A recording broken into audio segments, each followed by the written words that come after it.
Dia de visita, dia de dica, eu sou Tati Jordão, hoje a gente está na loja de revestimentos, Casa Reveste, Recife, e eu estou aqui com Marcos Falcão, mais de 8 anos na área, e hoje tem dicas assim, ó, fica comigo com Marcos, que assim, tem dica de assentamento, textura, brilho, vamos embora.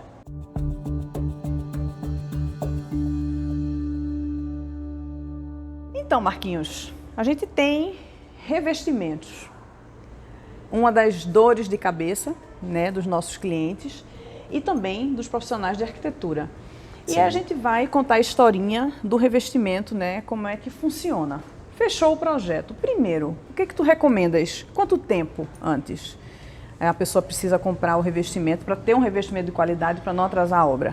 Essa é uma parte muito importante, Tati, porque às vezes as pessoas atropelam as etapas, né? E a etapa de planejamento junto ao arquiteto, ela quer dizer muita coisa. Ela quer dizer que quem não planeja não compra o que quer, compra o que tem. A gente tem às vezes um erro, né? Porque a gente tem home centers e tal, que teoricamente vão ter disponíveis 100% dos produtos. E às vezes não, alguns produtos são por encomenda, alguns produtos demoram, da região de onde você está, eles demoram a chegar. Por 30 dias, 45 dias. 40, se for metais de cores diferenciadas, até 45 dias úteis, né, que vai dar mais ou menos 60 dias corridos. Então, o cliente que não se antecipa, ele foge do planejamento, além dele pagar mais caro, porque ele compra o que tem e não o que quer, né, ele também, às vezes, atropela a obra.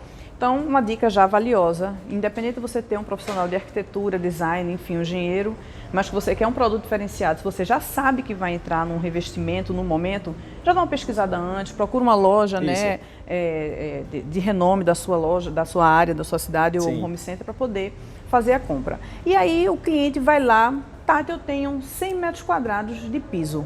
Certo. O que ele compra de percentual de perda? Depende, não depende? Depende muito do produto.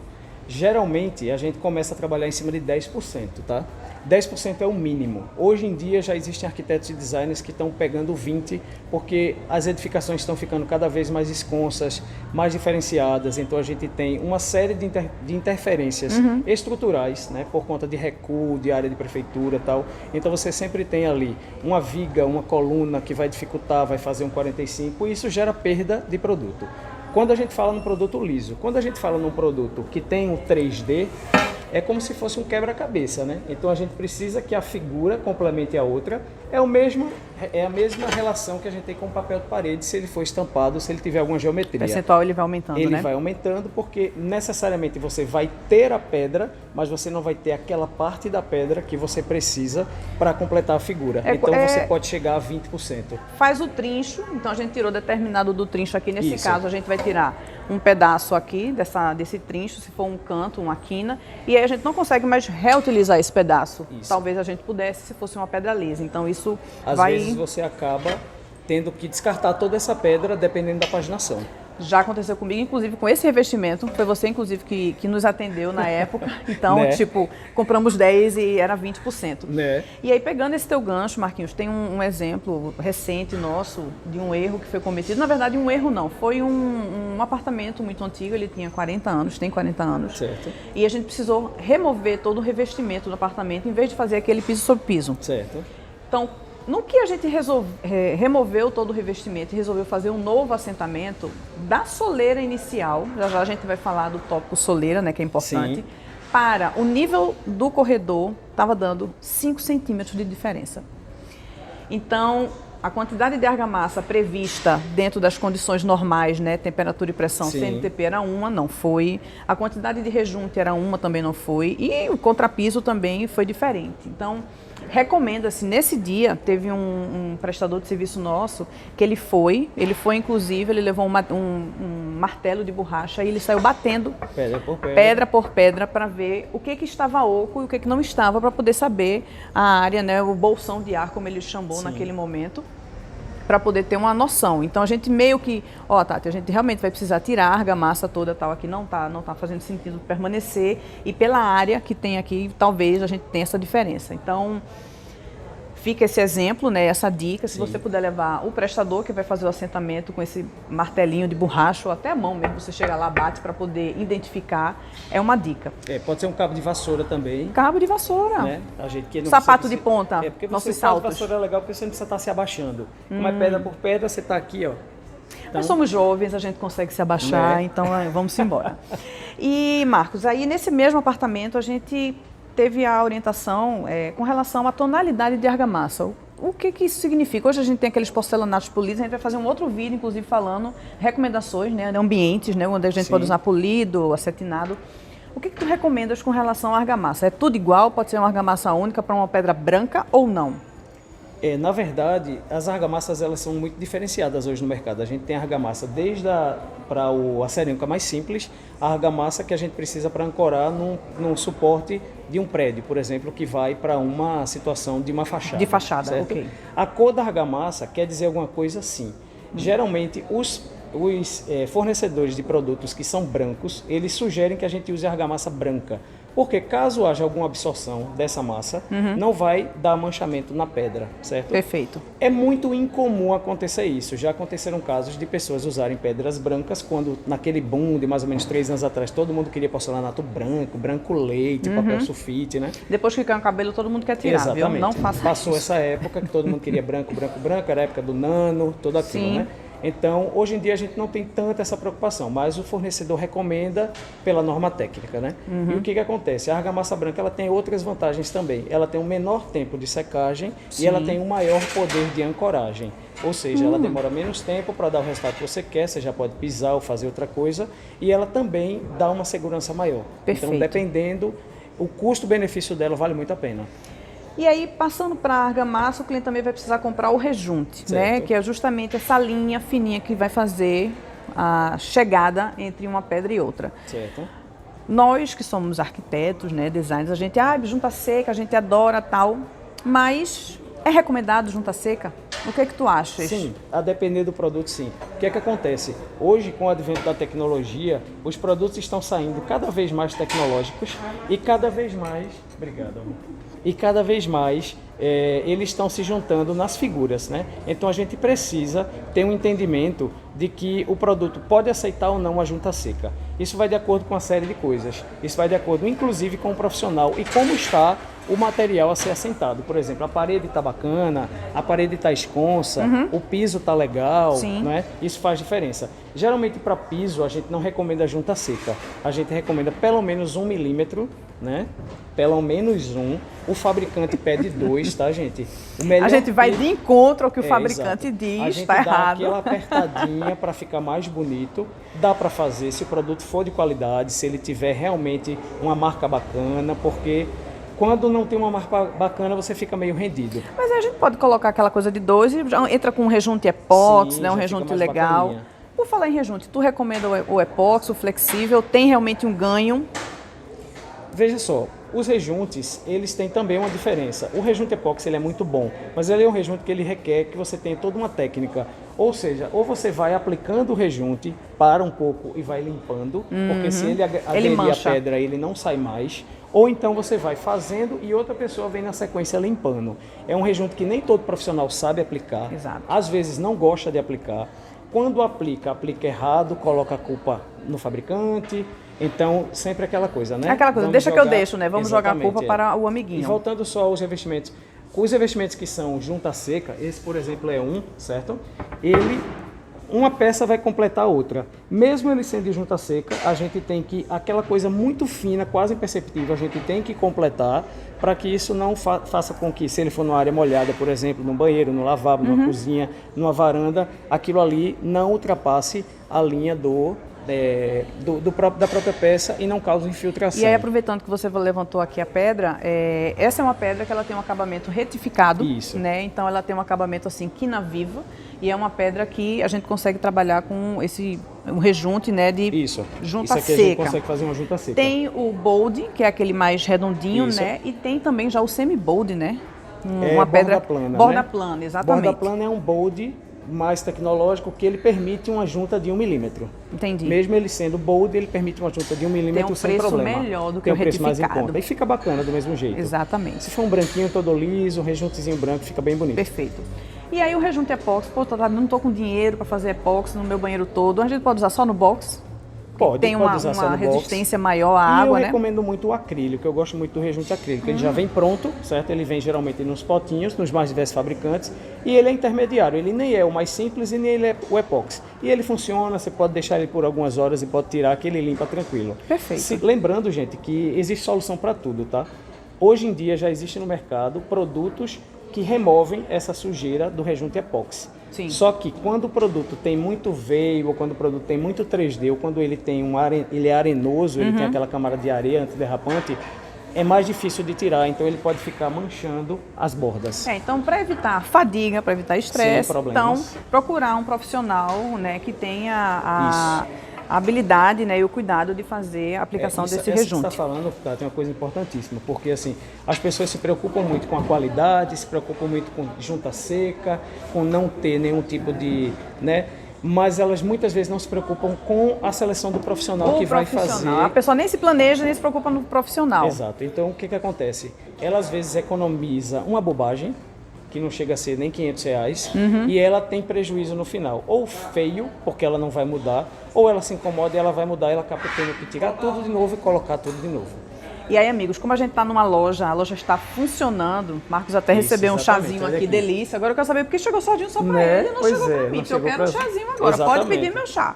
Então, assim, as pessoas estão passando, o pessoal da edição vai ter trabalho depois para poder dar essa correção, mas vamos deixar assim, porque, né, é a vida como ela é. A vida como ela é. E aí, Marquinhos, voltando para o exemplo do apartamento, que teve essa diferença de 5 centímetros, a gente já falou da argamassa, falamos do rejunte, e tem direção do assentamento. Faltou a gente falar da quantidade de argamassa, né? Sim, quantidade de argamassa. Então a gente volta para a argamassa, depois a gente fala para a direção, porque foi um erro que eu cometi, e para você não cometer, né? A quantidade de argamassa é uma coisa muito importante, porque geralmente quando se recebe um apartamento, ele por lei, você tem que entregar algumas áreas dele, né, cobertas, certo? Existem algumas negociações que você faz área com a molhada, né? Para que não receba, para que você evite ter que quebrar, mas em alguns momentos você chega na edificação e você não tem mais como tirar, já está aplicado. E o que acontece? Para reaproveitar aquilo, você precisa fazer o teste justamente de ver se as pedras estão bem assentadas, porque a construtora, ela costuma, as construtoras de uma forma geral, tentar economizar o máximo. Quando a gente está falando de economia aqui, não é economia de R$1.000, R$10.000, a gente está falando em milhões, porque ela está fazendo volume, um prédio, né, com vários andares, então ela costuma colocar argamassa apenas em pontos específicos da pedra, nas bordas e no meio. Então todo aquele espaço gera um oco, gera um ar, né? E aquilo ali não é legal, aquilo ali pode quebrar, ou seja, a pedra não está bem assentada. Então o que acontece? O que é um bom assentamento? O bom assentamento é aquele em que você passa a argamassa ou no piso ou na parede, certo? Você retira o excesso com a desempenadeira e você também coloca a argamassa na pedra, no produto. É o que a gente chama de bicamada, né? E a partir do momento que você coloca na parede, você fazendo aqueles ajustes, dando uma batidinha, de modo a que aqueles bolhões ou bolsões de ar não apareçam. A pedra fica muito bem assentada. Perfeito. Então ali você só tira se você realmente quiser trocar por uma questão de gosto. E nem a pedra pode cair, né? Porque já aconteceu da pedra cair. Enfim. Então, voltando agora para o nosso momento... Pode tomar seu chá, viu, amigo? Fica à vontade, porque chá gelado ninguém merece. Então, voltando para o nosso momento do assentamento, nesse apartamento, a gente tivemos dois cuidados, na verdade, porque nessa nossa cliente especificamente, ela optou em colocar o revestimento sem soleira antes dos quartos. Como era uma paginação única, então a gente fez só uma pedra inicial, a gente optou em trabalhar sala, corredores, quartos, todo o mesmo material, o mesmo produto. Nos banheiros e cozinha a gente entrou com uma soleira, que é justamente aquela cerâmica, aquela soleirazinha que você pode fazer numa pedra, granito, enfim, específico, para poder você entrar com um novo revestimento. E aí o que acontece? Nessa nossa cliente a gente não trabalhou com a soleira, né? A gente entrou com uma paginação única inicial, entramos nos quartos e em vez dos 15%, gastamos quase 25%. Isso. Porque quando a gente opta em não trabalhar com a soleira, você tem uma única pedra inicial e você tem um pano único para dentro do seu quarto. Então, o corredor, você vai fazer aquele recorte, e se for um revestimento que tenha aqueles veios que emitem um granito, que tem uma seta para ser assentado, a gente não consegue reaproveitar. Isso. Por falar em seta, aí a gente tem aqui algumas situações, nesse apartamento específico que eu estou trazendo como exemplo, como eu já tinha errado alguns anos atrás, nesse eu não errei. Mas a gente pegou aqui alguns exemplos, né, para mostrar para vocês. Os revestimentos, nem todos, eles vão ter o direcionamento, né, do assentamento, recomendação. Mas hoje a maioria desses revestimentos tem. A gente já fez algumas imagens antes, que eu vou mostrar para vocês essas imagens agora, mas a gente vai levantar rapidamente, porque assim, tem que ter um olho muito bom e muito clínico para poder identificar realmente o direcionamento da seta. Então, aconteceu já no primeiro apartamento, a gente não ter essa informação e passou batido, o rapaz fez o assentamento da forma conveniente a ele. Mas, nesse caso aqui, se a pessoa não tiver a orientação, ela não vai saber assentar de uma forma correta. Principalmente se ela estiver comprando num home center. Sim, não ela tiver, já não vai ter não tem esse suporte, cuidado. né? O vendedor ele não sabe informar. Então, se você não está com suporte de um profissional da área para lhe explicar, comprou uma pedra que tem uma texturazinha, uma manchinha, dá uma olhada no verso para ver se tem o direcionamento do assentamento. E aqui, Marcos, nós temos também, né? Isso.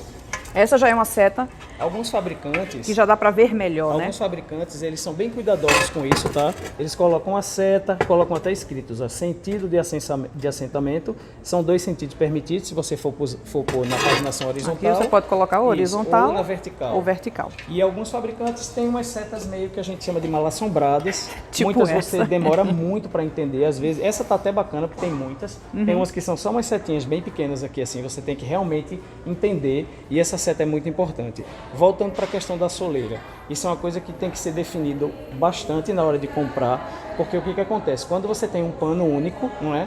Você gasta mais porque você fica rendido a ter que acompanhar a marca dos rejuntes, Sim. de onde uma pedra acaba para onde a outra começa. Exato. A soleira é uma opção interessante, embora você vá pagar por ela, né? E geralmente não é um material tão barato, deve custar na faixa de uns R$100, alguma coisa. Sim. Mas parece caro, mas ela facilita que você mate aquela área ali e comece uma outra numa outra paginação, ou seja, você intervalou e começa uma outra, então você economiza bastante. Eu acredito que dependendo do produto, 10 a 15%, no máximo 20%. Quando não usa soleira, é de 25% para cima. Pois a perda é muito grande, dá pena às vezes você vê assim, a pedra quase inteira e não dá para utilizar. Aprendi na dor, justamente nesse apartamento que a gente optou em não colocar soleira, mas a gente usou o percentual de 10, 15%. Entendi. E aí no assentamento a gente identificou que, a gente talvez precisasse de um pouquinho mais. Mas, por sorte, a gente ainda tinha esse material, fez a aquisição, comprou, a cliente entendeu perfeitamente, porque como tem comunicação, a comunicação ela é aberta, a gente consegue realmente deixar muito claro para o cliente, é muito verdadeiro desde o princípio. E aí, não, Tati, não tem problema, a gente faz dessa forma. Então, amiga, eu acho que... Uma coisa que é interessante, gente, é que quando a gente tem um entendimento do processo fabril do produto, a gente entende de fato o porquê dessas setas, tá? Esse produto, ele vem numa grande esteira, né, a massa, que a gente chama de engodo, para depois receber as camadas superiores, as proteções, os polimentos. Então, essa seta significa o quê? Que todas as pedras saíram nisso aí. Grande esteira. Um grande bolo, e depois elas são cortadas, então elas têm uma posição correta. Se a gente inverte, a gente vai gerar alguns tipos de topos aqui, que são milimétricos, né? 1 milímetro, 2 e tal, mas que já é suficiente para uma pessoa topar, para ela incomodar, para quebrar aquela pedra e tal.